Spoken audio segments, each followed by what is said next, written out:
வணக்கம் நண்பர்களே, கதை சொல்ல போறேன் என்கிற நம்முடைய யூடியூப் சேனலுக்கு உங்களை வரவேற்பதில் மிகுந்த மகிழ்ச்சி. வீரசாம்புகன் என்கின்ற இந்த நாவலை உங்களுக்கு அறிமுகப்படுத்துவதில் மிகுந்த மகிழ்ச்சி அடைகிறோம். வீரசாம்புகன் என்பவர் யார் அப்படின்னா, சோழ தேசத்தில் இருந்த முன்னணி வீரர், ஃப்ரண்ட் லைன் வாரியர்ஸ் என்று சொல்லுகிறோமே, அந்த முன்னணி வீரரை பற்றிய ஒரு நாவல் தான். அந்த பகுதியில் வாழ்ந்த மக்களுடைய வாழ்வியல் முறை மற்றும் வீரசாம்புகரின் வீரதீர செயல்கள் எப்படி இருந்தன என்பதை பற்றிய ஒரு முயற்சி. இது 40 ஆண்டு கனவு, 2 ஆண்டு உழைப்பு, ஒரு 250-300 பக்கம் வருகின்ற அளவில் இந்த நாவலை உருவாக்கி இருக்கிறோம். அடுத்த மாதம் இன்னும் ஒரு 30 நாட்களில் இந்த நாவலை வெளியிட்டு விடுவோம் என்பதை மகிழ்ச்சியுடன் தெரிவித்துக் கொள்கிறோம். ஒரு நாட்டினுடைய வளர்ச்சி, அதனுடைய முன்னேற்றம் என்பது ஒரு அரசனுடைய வெற்றியை பொறுத்து அமையும். அரசனுடைய வெற்றி என்பது லா அண்ட் ஆர்டர், சட்டம் ஒழுங்கு மற்றும் அந்த தர்மத்தை நிலைநாட்டுவதில் தான் இருக்கிறது. மிகப்பெரிய சாம்ராஜ்யங்கள் எல்லாமே லா அண்ட் ஆர்டர் குறைஞ்சி போச்சுன்னா மிகப்பெரிய தோல்வியை சந்திச்சிருக்கிறாங்க. இப்பொழுது கூட ஒரு தேசத்தில் சட்டம் ஒழுங்கு சீர்குலையுமானால் அந்த மன்னன் அழிவார், அவன் ஆட்சி கலையும். புதிதாக ஒருவர் வருவார். எப்படி வருவார், ஏது வருவார்லாம் யாரும் நினைத்து கூட பார்க்க முடியாத விஷயங்கள். ஏன்னா சட்டம் ஒழுங்கு தர்மம் குலையும் பொழுது புதிய மன்னர் வருவார் என்பது ஒரு ஐதீகமாக இருக்கிறது. இப்போ வீரசாம்புகர் என்பவர் ஒரு ஃப்ரண்ட்லைன் வாரியர் என்று நம்ம ஏற்கனவே சொல்லியிருக்கிறோம். அவர்களுக்கு என்ன சிறப்பு? சோழ தேசத்தில் இருக்கக்கூடிய எல்லா வீரர்களுமே சிறந்தவர்கள் தான்.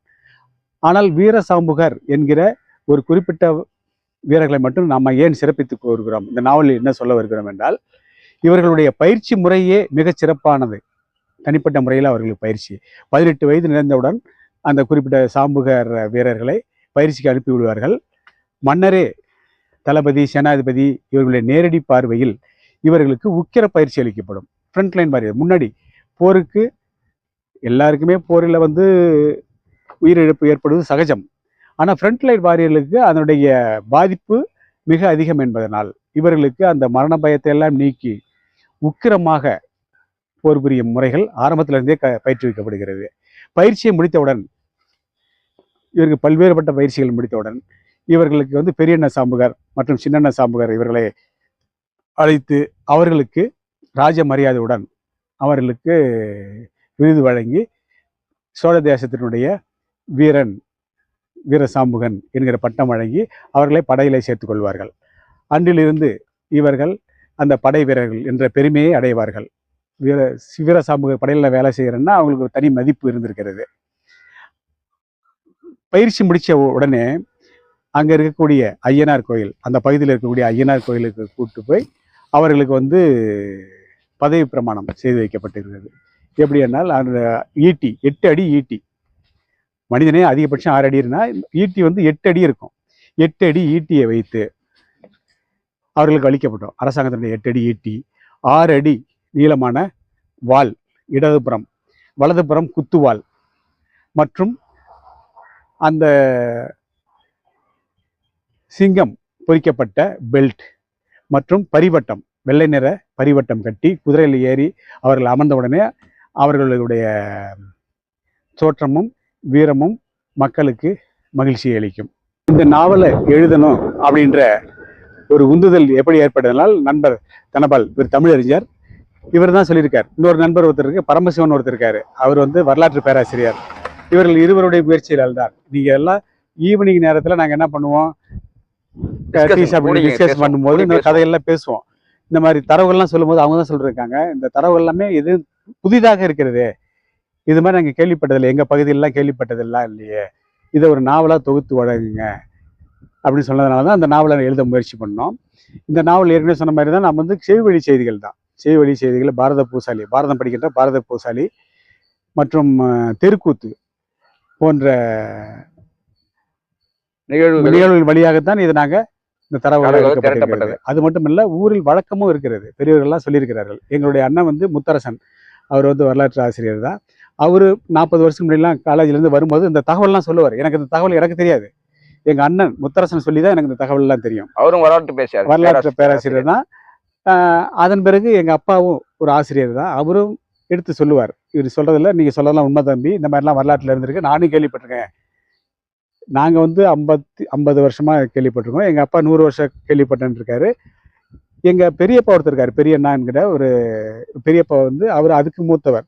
அவரும் சொல்லுவார், வந்து மாசத்துல 1 நாள் 2 நாள் வந்து உட்காந்து பேசும்போது அவரும் சொல்லுவார், ஆமா இதெல்லாம் வழக்கத்துல இருக்கு. அதனுடைய எச்சங்கள் இப்பவும் இருக்கு. இவங்க எப்படின்னா, இப்போ எங்கள் கள்ளக்குறிச்சி மாவட்டம் பாக்கம்பாடி கிராமம் அப்படின்னு வந்தீங்கன்னா, அதை சுற்றி இருக்க ஊர்கள் எல்லாமே அகழிகள் இருக்கு. ஆரகலூர் அப்படின்னு பாக்கம்பாடியினுடைய பக்கத்துல ஒரு 4 கிலோமீட்டர் இருக்கு. அதுல அகழிகள்லாம் இருக்கிறது. பக்கத்துல இருக்கக்கூடிய குகையூர் ஒரு 2 கிலோமீட்டர் 3 கிலோமீட்டர்ல இருக்கு. குகையூர்ல பாத்தீங்கன்னா சிவன் கோயில் இருக்கு. சிவன் கோயில் உள்ள குகை, அந்த குகை இருக்கு. அத பாதாள வழிப்பாதை, அந்த சுரங்க வழிப்பாதை இன்றும் இருக்கிறது. அதை அரசாங்கம் மூடி சீல் வைத்திருக்கிறார்கள். அங்க இருக்கிற பகுதியில் இருக்கிற எல்லா சிவன் கோயிலுக்குமே ஒரே பெயர்ல இருக்கும். இங்க நீர்நிலைகள் பாத்தீங்கன்னா ஆறு, குளம், குட்டை, ஏரி, வாய்க்கால், வடப்பு, என்னென்ன நீர்நிலைகள் லிஸ்ட் படிங்கன்னா எல்லா நீர்நிலைகளுமே அந்த பாக்கம்பாடின்ற ஊர்ல இருக்கு. அங்கதான் படை நின்றுருக்காங்க, சோழர் படை தஞ்சாவூர்ல இருந்து அவங்க திருச்சி, குளித்தலை, கரூர் வழியாக போய் சேலத்தில் இருக்கிற கஞ்சமலை பகுதியில் அவங்க படை நின்று சேர நாட்டோட போர் தொடுத்துட்டு வெற்றி பெற்று திரும்பி வரும் பொழுது ஒவ்வொரு கிராமத்திலும் வெற்றி பெற்ற வீரர்கள், சாம்புகு வீரர்களுக்கு ஒரு புகழாரம் சூட்ட வேண்டும் என்கிற காரணத்தினால அங்க ஒவ்வொரு கிராமத்திலும் 2 அந்தணர்கள் அவர் கோயில்களை பார்ப்பதற்காகவும் சித்த மருத்துவம் செய்வதற்காகவும் 2 பார்ப்பனர்களும் 5 சாம்புகு வீரர்களையும் ஒவ்வொரு கிராமத்திலும் குடியமர்த்தி பெருமை சேர்த்திருக்கிறார்கள். அந்த சாம்புகு வீரர்கள் அதிலிருந்து அந்த கிராமத்தினுடைய பாதுகாவலர்களாக இருந்திருக்கிறார்கள். அந்த வழியில தான் இப்போ ஆத்தூர், தலைவாசல், ஆரகலூர், பாக்கம்பாடி, குகையூர், இந்த வழியா வேப்பூர் வழியாக போனீங்கன்னா விருதாசலம், அந்த ராஜேந்திரப்பட்டினம், திரும்பவும் தஞ்சாவூர் போகும். இந்த வழித்தடங்கள் அந்த செட்டில்மெண்ட் இருந்திருக்குது. மக்கள், இந்த சாம்புகு வீரர்கள் இருந்த செட்டில்மெண்ட், அதற்கான ஆதாரங்கள் இன்று வரை இருக்குது. எங்கள் பகுதியில் கூட அந்த 8 அடி ஈட்டியை நான் பார்த்துருக்கிறேன். இப்போதான் சமீப காலமா இல்லை, முன்னாடி நான் அந்த 8 அடி ஈட்டியை நாங்கள் பார்த்துருக்கோம். அதே மாதிரி குதிரை லாயம் இருந்திருக்கிறது. ஏன்னா அந்த சாம்புக வீரர்களுடைய ஒவ்வொரு கிராமத்திலும் இருந்திருக்கிறாங்க இல்லையா, அவங்களுடைய குதிரை லாயம் நான் எனக்கு ஒரு ஞாபகம் இருக்கிறது. எங்க அப்பா அடிக்கடி சொல்வார், குதிரை லாயம் வச்சு பராமரிச்சிருக்கிறாங்க. எங்க தாத்தாவும் சொல்லி எங்க பெரியப்பா சொல்லுவார், அவங்கெல்லாம் பார்த்துருக்குறாங்களாம். இப்போ அழிஞ்சு போச்சு. இப்போ அந்த மாதிரி சாம்புகு வீரர்கள் யாருமே இல்லை, குதிரை லாயம் இல்லை. அந்த 8 அடி ஈட்டியை நான் ஒரு 30 வருஷம் முன்னாடி பார்த்துருக்கேன். இப்போ அதெல்லாம் எங்கேயும் இல்லை. அதுக்கான ஆதாரங்களை சொல்றேன். அது மட்டும் இல்ல, இந்த சாம்புகு வீரர்களுடைய தனிச்சிறப்பு என்ன அப்படிங்கும்போது, அவர்களுடைய பயிற்சி முறையிலேயே அவர்களுக்கு பெரியண்ண சாம்புகன் மற்றும் சின்னண்ண சாம்புகன் எல்லாம் சேர்ந்து என்ன பண்ணியிருக்காங்கன்னா, பயிற்சி முறையே ஒரு செல்ஃப் ஹிப்னாட்டிசம் என்று சொல்லுகிறோமே, அதை பிறகு மனோதத்துவ ரீதியாக போருக்கு போகும்போது உயிர் பயம், மரண பயம் என்கிற பேச்சுக்கே இடமில்லை. எடுத்த உடனே எதிரியை நாம் வீழ்த்துவதுதான் ஒரே இலக்கு. அதற்கு உயிர் என்ற நினைப்பே வரக்கூடாது. அதற்காக தான் கொல்லிமலை, கஞ்சமலை போன்ற பகுதியில் இருக்கக்கூடிய கல்வராயன் மலை, இந்த பகுதியில் இருக்கக்கூடிய மூலிகை எல்லாம் படித்து அதை ஒரு பகுதியில் வச்சு இந்த ஊமத்தம்பூ இந்த மாதிரிலாம் வச்சு சிறிய அளவில் புடம் போட்டு அந்த புகையை நுகர்ந்து அவர்களுக்கு அந்த பயிற்சி அளிக்கப்பட்டிருக்கிறது. எது கிருமி நாசினியாக செயல்படும், கிருமி நாசினியாக இருக்கு. அவர்களுக்கு வந்து உக்கர போர் வரணும் இல்லைங்களா, அதுக்கு ஒரு வேகம் கொண்டு வரா. அது வந்து விஷம் அளவா பயன்படுத்தினாதான் அது மருந்து, இல்லைன்னா அது விஷமா மாறிடும். அதை போட்டு அவர்கள் உங்கள் உயிர் பிரியும் தருவாயில் இருந்தாலும் நீங்கள் தோண்டு போயிடக்கூடாது, எப்படி நீங்க உக்கிரமாக போர் புரிய வேண்டும் என்பதற்காக தான் அந்த பயிற்சி. இப்போ ஒரு நபர் மரணம் தருவாயில் ஒரு 90 வயசுக்காரர் இறக்க போகும்படி பார்த்தீங்கன்னா, அவருடைய மனம் விட்டு விலகிவிடும். மனம் போன நிலையில என்ன பண்ணுவாங்க, பழைய நினைப்புகள் அவருக்கு வந்துடும். எப்படின்னா, ஒருத்தர் வந்து ஆடு மாடு மேய்க்கிறவர்னா அந்த ஆடு மாடு மேய்ப்பது போலவே ஒரு சில வசனங்களை சொல்லுவார், செயல்பாடுகள் இருக்கும். அதே மாதிரி வேதம் போதும் மந்திரங்கள் பார்த்தீங்கன்னா அந்த சமித்துகளை போடுற மாதிரி செய்கைகளை செய்து கொண்டிருப்பார்கள். பழைய நினைவுகள் அவருக்கு வந்துவிடும். அதே போல் வீரர்கள், சாம்புகு வீரர்கள் பார்த்தீங்கன்னா கத்தி ஏந்தி சண்டை போடுவது போல் போட்டுக்கொண்டிருப்பார்கள். இது வந்து அவர்கள் இறக்கும் தருவாயில் அவர்கள் மனம் போன பிறகு வரக்கூடிய பழைய நினைவுகள் எப்படி வருகிறதோ அந்த முறையை தான் அவர்கள் செல்ஃப் ஹிப்னாட்டிசத்தில் பயன்படுத்தியிருக்கிறார்கள். சாம்புகு வீரர்களுக்கு நிலவு இருக்கும் பொழுதே அவர்கள் எப்படி உயிர் பிரிந்து விட்டது, தலை இல்லாத நேரத்திலும் அவர்கள் எப்படி போர் புரிய வேண்டும், கீழே சரிந்து விடக்கூடாது, காலை பின்புறமாக வைத்துக்கொண்டு குறைந்தது 10-20 வீரர்களையாவது வீழ்த்தி விட்ட பிறகுதான் அவர்கள் கீழே, அதாவது குப்புற விழாமல் பின்பக்கமாக விழுந்து மரணித்திருக்கிறார்கள் என்று இந்த நடுக்கல் வரலாற்றில் அவங்களை எழுதி வச்சிருக்கிறாங்க. ஏற்கனவே சொல்லியிருக்கோம், சட்டம் ஒழுங்கு மற்றும் தர்மம் இதுதான் அடிப்படையாக இருந்திருக்கிறது ஒரு அரசாங்கத்தின் வளர்ச்சிக்கு. இந்த சாம்புகு வீரர்களை பொறுத்த வரைக்கும் அவர்கள் தன்னுடைய பிள்ளையே தவறு செய்தாலும் கண்டிக்கும் உரிமை பெற்றவர்கள். அவர்கள் சாம்புகு வீரர்கள்னால் ஊர்காவல், ஏரிக்காவல் மற்றும் கோயில் காவல் மற்றும் அனைத்து வகையான காவல் பணி மட்டும் செய்தல் இல்லாமல் அவர்கள் ஒற்றாடுதல் மிக வல்லவர்கள். இந்த ஒற்றாடுதல் என்று சொல்லும் பொழுது எந்த நேரத்தில் அவங்க ஒற்றாடுதல் போவாங்க அப்படின்னு நள்ளிரவு எப்படி குடிப்பாங்கன்னா, வழக்கத்தில் என்ன சொல்லியிருக்காங்கன்னா, கல்வர்கள் திருட போகும்போது என்ன பண்ணுவாங்க, கல்வர்கள் கையில் உள்ள கல் கை நழுவி கீழே விழும் நேரம் எதுவோ அதுதான் நடுநீசி பொழுது. அது எப்படி பண்ணுவாங்க, திருட போகிற அந்த கல்வர்கள் என்ன பண்ணுவாங்களாம், உடம்பு பூரா எண்ணெய் பூசிக்கிட்டு சாப்பிட்டு அவங்க குலதெய்வத்தை வேண்டிக் கொண்டு ஒரு பகுதியில் போய் 4-5 பேர் வந்து உட்காந்துருவாங்க. அதில் 2 பேர் மட்டும் கையில் 2-3 கற்களை வைத்து கொண்டு உட்கார்ந்துருப்பார்கள். உட்கார்ந்துருக்கும்போது அவர்கள் அறியாமலே அவர்களுக்கு தூக்கம் வரும் பொழுது அவர்கள் கையில் இருக்கின்ற கல் கீழே நழுவி விழுந்து விடும். அந்த நேரம்தான். அப்போ எல்லாமே உலகமே தூங்கி கொண்டிருக்கும். அந்த நேரத்தில் திருடப்போவது, களவு தொழில் செய்வதற்கு அவர்கள் போவது என்பது ஒரு வழக்கத்தில் இருந்திருக்கிறது. அந்த நேரத்தில் தான் இவர்கள் ஒற்றாடுவதற்கு போயிருக்கிறார்கள் என்கின்ற குறிப்பும் தெருக்கூத்துகளிலே சொல்லி நாங்கள் கேட்டிருக்கோம். அது மட்டுமல்ல, அரசன் வாழ்க, அடியார்கள் வாழ்க என்று வாழ்க வாழ்க போற்றி போற்றி என்கிற தமிழ் முறையில் தான் அந்த காலத்தில் சித்தர் முறை மந்திரங்கள் இருக்கிற. படைத்தவன் வாழ்க, பயிரிட்டவன் வாழ்க, அரசன் வாழ்க, அடியார்கள் வாழ்க, மக்கள் வாழ்க என்று தொடங்கிதான் எல்லா மந்திரங்களும் குறுமந்திரங்களும் உபதேசிக்கப்பட்டிருக்கின்றன. அப்போ படைத்தவன் வாழணும், அடுத்து பயிரிட்டவன்னா விவசாயி வாழணும், அடுத்து மன்னன் வாழணும், அடியார்கள் தவமுனிகள் மற்றும் மக்கள் வாழணும் அப்படின்ட்டு எல்லாமே ஒரு பாசிட்டிவான ஒரு நினைப்பில் தான் அவங்க ஆட்சி புரிந்திருக்கிறாங்க. இப்போ இந்த சாம்புகு வீரர்கள் ஒற்றாடுதலும் வல்லவர்களாக இருந்திருக்கிறார்கள். தற்கொலைப்படை வீரர்களாக இருந்திருக்கிறாங்க. தற்கொலைப்படை என்பது அவர்கள் வழக்கத்தில் ஒரு சொல்லு உண்டு. இப்போ சொல்கிறேனே, தெருக்கூத்துலையோ இல்லை இந்த மரணப்படையிலே பார்த்தீங்கன்னா இந்த மாதிரி தொடங்கும். அடே சாம்புகா, ஒரு மரத்து கல் குடித்து காளி கோயிலில் சென்று காளி பூஜை செய்து உக்கிரமாக அருளோடும் மருளோடும் நீ சென்று யானை மீது ஏறி போர் புரிய சென்றால் எதிரி மன்னனும் வீரர்களும் கதிகலைந்து போவார்களே, அப்படிப்பட்ட நீ என்று அந்த பாடல் வரி முடியும். இது தெருக்கூத்திலையும் இந்த இறப்பு பாடல்களிலும் இந்த வரிகள் வருகிறது. இதுவும் செவி வழி செய்தி தான்.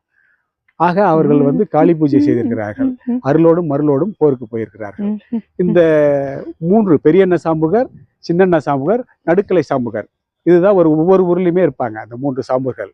இந்த 3 சாம்புகர்கள் போர் தொடங்கும் பொழுது அவர்களை அரசனை நேரடியாக சென்று அவர்களுக்கு உரிய மரியாதை, அந்த மேல தாளங்கள் வாத்தியங்கள் முழங்க சீர்வரிசை தேட்டோடு கொண்டு போய் அவர்கள் வீட்டிலிருந்து போர் தொடங்கும்போது அவர் வீட்டிலிருந்து அவர்களை வரவழைத்து அவர்களுக்கு பரிவட்டம், வெள்ளை கலர் பரிவட்டம் கட்டி கீழே அவர்கள் பாதத்திற்கு நீர் ஊற்றி, அந்த நீர் ஊற்றும் வழக்கம் இப்போ அம்மன் கோயில் திருவிழாக்கள்லாம் பார்த்தீங்கன்னா அந்த பகுதியில் மட்டும்தான் சாமி அழைச்சி கொண்டு வரும்போது அந்த பூசாரிக்கு கிரகம் வச்சுட்டு வராருங்கள, அந்த பூசாரிக்கு காலிலே தண்ணீர் ஊற்றுகின்ற வழக்கம் அதிலிருந்து வந்தது தான் என்று சொல்லுகிறார்கள். தண்ணீர் ஊற்றி அவர்களை வெள்ளை குதிரையில் அமர வைத்து காளி கோயில்களுக்கு அழைத்து செல்வார். யாரு, மன்னரோ அல்லது மந்திரியோ நேரடியாக அழைத்து செல்வார். அங்கே போன உடனே எல்லா படைகள்லாம் தயார் நிலையில் இருக்கும். இவர்கள் மட்டும், இந்த 3 பேர்களுக்கு மட்டும் அந்த சிறப்பு மதியை வச்சு அழைச்சி கொண்டு போகிறாங்க. அங்கே தயாராக இருக்காங்க. 1000 முன்னணி வீரர்கள், 1000 பேரும் வீர சாம்புகள் தான், 1000 குதிரைகள். அதன் பிறகு எத்தனை 10,000 20,000 குதிரைகள்லாம் யானைகள் தயாராக இருக்கும். இந்த ஃப்ரண்ட் லைனில் இருக்கக்கூடிய 3 சாம்புகர்கள், அடுத்த 1000 யானைப்படை வீரர்கள், இவர்கள் எல்லாருமே வீர சாம்புகர்கள் தான். இவர்கள் நம்மளுடைய ஆயுதங்களை அந்த காளி, கொற்றவை என்று சொல்லுகிறோமே, அந்த கொற்றவை காளியின் பாதத்திலே வைத்து விடுவார்கள். ஈட்டியோ வாள் மற்றும் என்னென்ன ஆயுதங்கள் இருக்கிறதோ அதை வைத்து பூஜை செய்வார். அங்கே இருக்கக்கூடிய முத்தண்ண சாம்புகன் என்கிற ஒரு பூசாரி, முத்தண்ணன், முத்தான், இந்த பெயர்கள்லாம் அந்த வயதில் நிறைய பேர் வச்சிருக்காங்க. ஒவ்வொரு குடும்பத்திலையும் அந்த முத்து என்ற பேர் வரும். அது பல உரும, முத்தண்ணன், இந்த மாதிரி முத்து என்று முடியும், முற்று என்று தொடங்கும். அந்த முத்தண்ண சாம்புகன் தான் அந்த காளி கோயில் பூசாரி. மிக உக்கிரமாக பம்பை, உடுக்கை இதெல்லாம் வச்சு பூஜை செய்வார். ஏறக்குறைய ஒரு 2 நாளிகை பூஜை முடிந்த உடனே இவர்களுக்கு அருளோடும் மருளோடும் இவர்களும் ஒரு உக்கிரமாக ஆகிவிடுவார்கள். ஏன்னா வரும்போதே ஒரு மரத்து கல் குடித்து நிற்பார்கள். வந்த உடனே காளி கோயில் பூஜை செய்கிறார்கள். இவர்கள் ஏற்கனவே பயிற்சியில் அவர்களுக்கு அடிக்கப்பட்ட செல்ஃப் ஹிப்னாட்டிசம். இந்த போருக்கு போகிறோம், எங்களுடைய ஒரே இலக்கு வெற்றி தான். தோல்வி என்ற வார்த்தையே எங்களுக்கு கிடையாது. ஏன்னா தோல்வியை நாங்கள் பார்க்க மாட்டோம். ஒன்று வெற்றி என்றால் வெற்றியோடு திரும்பி வருவோம். தோல்வியை நாங்கள் பார்க்க மாட்டோம். ஏன்னா முக்தி அடைஞ்சிருப்போம். நடுகளில் நாங்கள் வீரம் பேசி கொண்டிருப்போம் என்பதுதான் அவருடைய வரலாறு. ஆனால் தான் அவங்கள ஃப்ரண்ட்ல முன்னணி வீரர்கள் என்று சொல்லுகிறோம். முடிந்த உடனே களப்பலி கொடுக்கின்ற வழக்கம் உண்டு. களப்பலின்னா அங்கே இருக்கிறதுலே மிகப்பெரிய யார் வீரனோ சமூக வீரர்கள் 2-3 பேர் இருந்தாங்கன்னா அதில் யார் விருப்பம் உள்ளவர்களோ அவர்களை அந்த காளிக்கு களப்பலி கொடுக்கின்ற வழக்கம் என்று. அந்த களப்பலி கொடுக்கும்போது இவர்களுக்கு உத்வேகம் இன்னும் அதிகம் பெருகும் என்கிற ஒரு ஐதீகம் தான், வேற ஒன்றுமில்லை. இந்த நாவலை பொறுத்த வரைக்கும் களப்பலி கொடுப்பதை அந்த சாம்புகன், வீர சாம்புகன் என்ற நாவலுடைய கதாநாயகன் என்ன சொல்றாருன்னா, அரசன் சொல்றார், மன்னா களப்பலி ஆக வேண்டும் அதுதானே, நான் ஏன் வீண்டாக இங்கே கோயிலிலே களப்பலி ஆக வேண்டும், நான் எதிரி மன்னனை வீழ்த்தி விட்டு நான் களப்பலி ஆகிறேன் என்று சொல்லும்போது தான் அந்த கதையினுடைய தொடக்கம். அது அந்த முடிவில் நான் சொல்றேன். இப்போ யானை மேறி ஏறி உட்கார்ந்த உடனே யானையும் உக்கிரமாக இருக்கும். ஏன்னா இவர்கள் உக்கிரமாக இருக்கிறத பார்த்து அந்த யானையும் மிக பிளிரி கொண்டு வேகமாக செல்லும். அந்த 1000 யானைகளுக்கு பின் ஒரு குறிப்பிட்ட இடைவெளி விட்டு தான் மற்ற யானை படைகள் வரும். ஏன்னா திடீர்னு ஏதாவது தீப்பந்தங்கள் எதிர்த்து சதி மூலமாக தீப்பந்தங்கள் ஏதாவது விட்டு எரிஞ்சாங்கன்னா திரும்பிடக்கூடாது இல்லையா? திரும்பிட்டா பின்னாடி அழிவு ஏற்படுறதுக்காக கால இடைவெளி விட்டு தான் அடுத்த யானைப்படை வந்திருக்கிறது.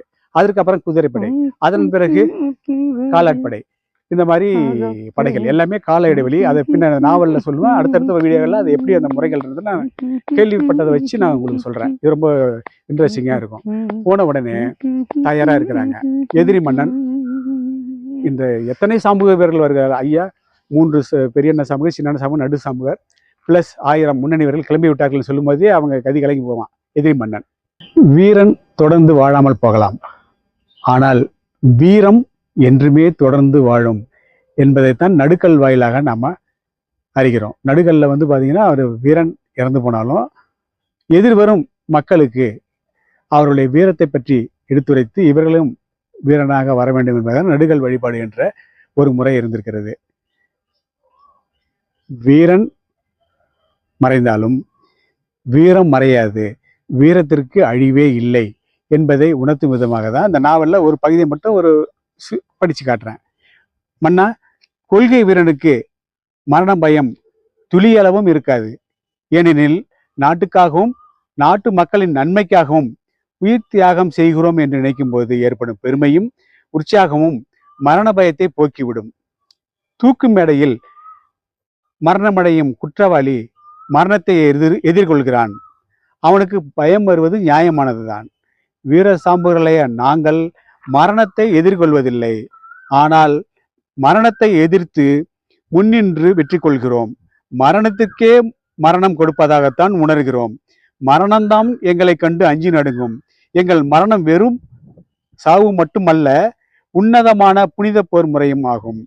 இது போன்ற போர் முறை நம் வீரர்களுக்கு உற்சாகத்தையும் உத்வேகத்தையும் கொடுப்பதோடு எதிரிகள் குலைநடுக்கம் அடைவார்கள் என்பது உண்மை. குலைநடுக்கம் என்கிற ஒரு வார்த்தை வரும்பொழுது நம்ம சொல்கிறோம், தொண்டை குழியிலிருந்து ஆசனவாய் உள்ள ஒரு பகுதியெல்லாம் குலை என்று சொல்கிறோம்.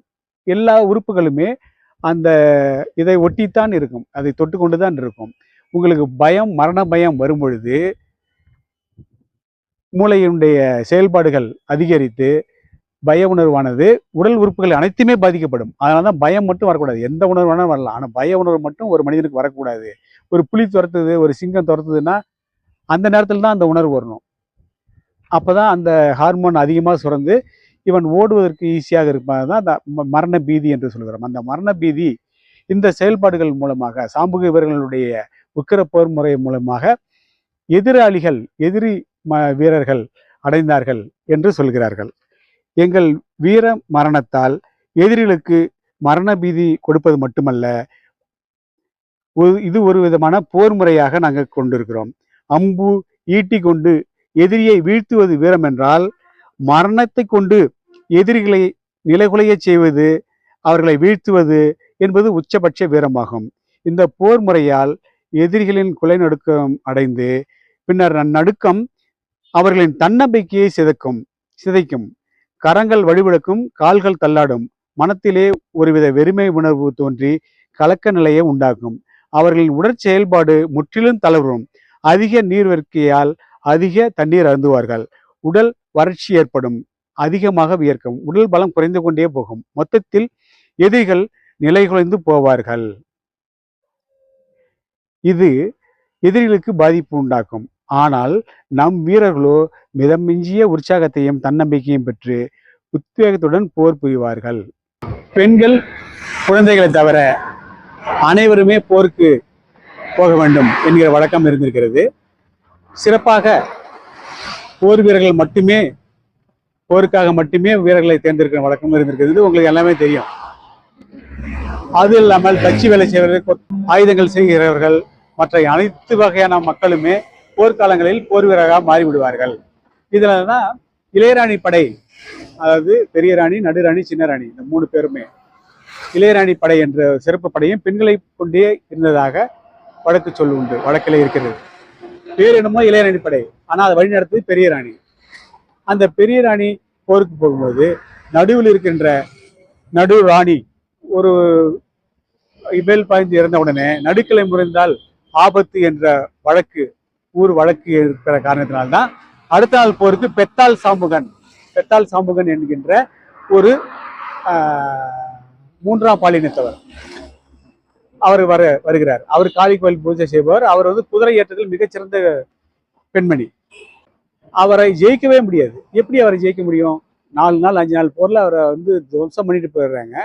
என்ன செய்யலாம் என்று யோசனை செய்யும் பொழுதுதான் மந்திரி சொல்றாரு, எதிர்நாட்டு மந்திரி சொல்றாரு, தரையில் காலும் குதிரையின் காலும் இருக்கிறவங்க அவளை ஜெயிக்க முடியாது, வானத்தில் அவளை பறக்க விட்டு கொள்ளுங்கள் என்று சொல்லும் பொழுதுதான் அடுத்த நாள் சூழ்ச்சி செய்து அந்த குதிரையின் காலை இடறிவிட்டு அவள் மேலே பறக்கும் பொழுது ஈட்டி எறிந்து அவளை கொன்றதாக ஒரு செய்வடி செய்து.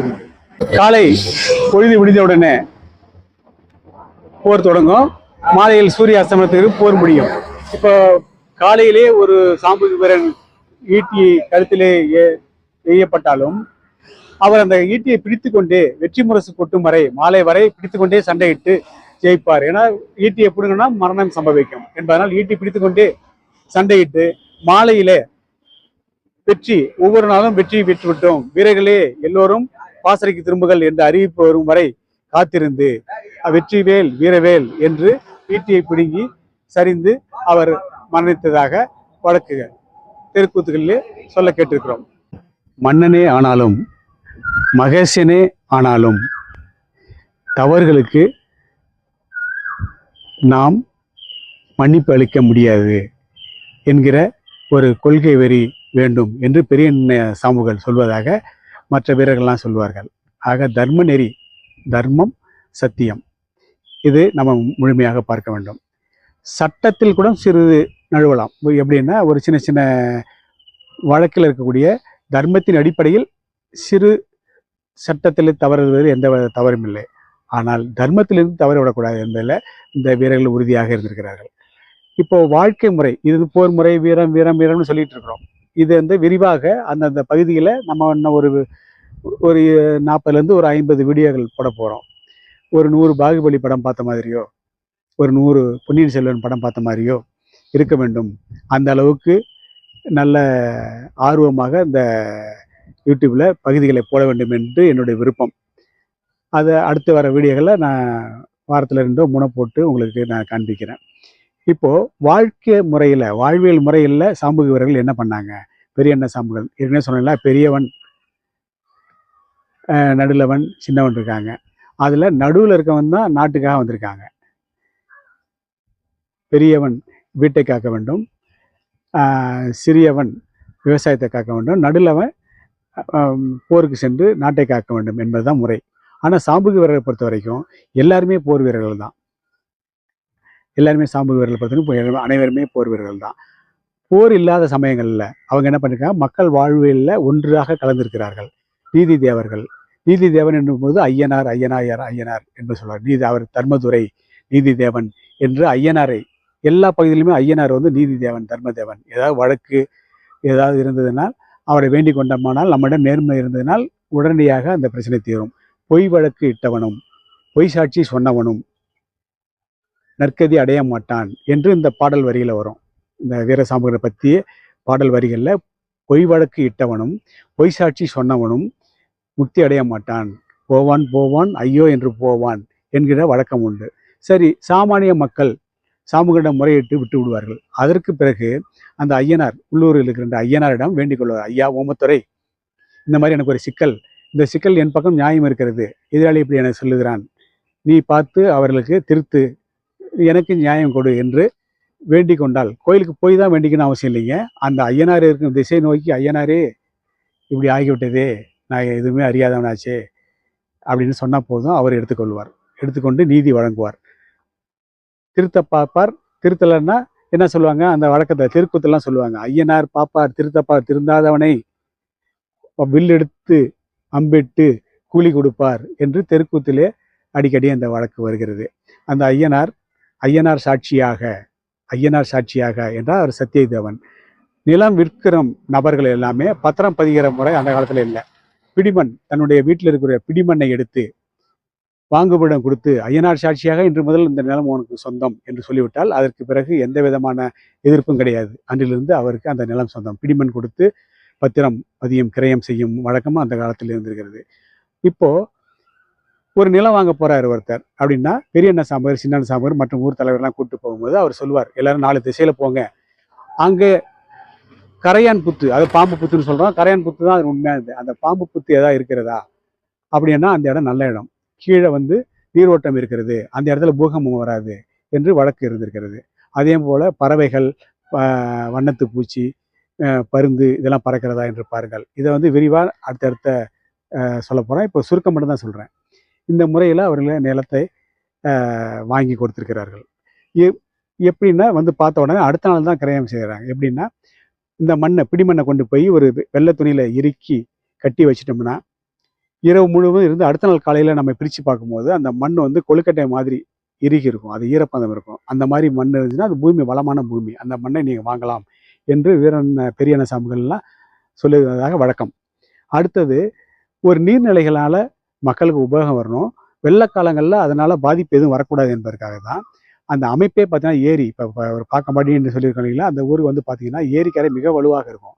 ஏரி ஒரு வேளை உடைந்தால் உட்பக்கமாக சரியணும். உட்பக்கமாக சரியும் போது அழுத்தம் குறைஞ்சி பாதிப்பு இல்லாமல் இருக்கும். வெளிப்பக்கம் அந்த கரையை ஒட்டியே உங்களுக்கு ஓடைகள் இருக்கும். அப்படியே உடைஞ்சாலும் அந்த தண்ணி அந்த ஓடை வழியாக சென்று ஆற்றில் கலந்து விடும். ஊருக்கு எந்த பாதிப்பும் வரக்கூடாது என்பது நகர அமைப்பு ரொம்ப தீவிரமாக இருந்திருக்கிறார்கள். அதே 4 திசையில் உள்ள மதகுகளும், மதகு காவல், மதகுகளை எப்படி திறந்து விட வேண்டும் என்கிற முறைகள் எல்லாமே இருந்திருக்கு. போர் சமயத்தில் சிறப்பாக அந்த ஏரிகளுக்கு காவல் இருந்திருக்கிறார்கள். ஏன்னா ஏரியை உடைச்சி விட்டுறக்கூடாது இல்லையா, அந்த மாதிரி ஒரு முறை.